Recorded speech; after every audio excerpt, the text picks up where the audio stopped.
Donc une femme sur 10 Une a femme durceuse, l'endométriose. ouais. L'endométriose, est-ce qu'on connaît la cause? Parce que bon, on a compris le mécanisme, mais ça vient d'où?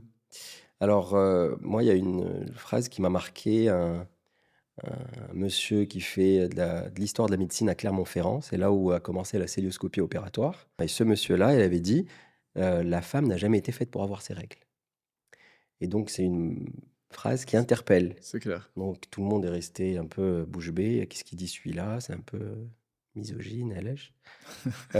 Donc il a expliqué pourquoi, il a dit: «Depuis la nuit des temps, depuis 2000 ans, la femme, elle se mariait très tôt. Elle avait des enfants très tôt». Une des Donc grandes quand on portées. se marie, au début à 12 ans, on a ses règles. On a ses règles d'une manière irrégulière tous les 3 4 mois. À un moment, elle se marie, donc à 12 13 ans, 14 ans, la dame, elle peut enfanter et donc elle est enceinte, elle a pas ses règles.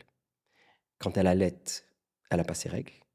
Donc la femme, elle tombait enceinte après pendant les couches, pendant l'allaitement. Donc pareil, plus de règles et c'est les règles qui ont fait que cette maladie vienne. Depuis l'industrialisation et on a voulu mettre la femme au travail depuis le 20e siècle, 1900 et quelques, où là, il y a eu des centres de planification familiale.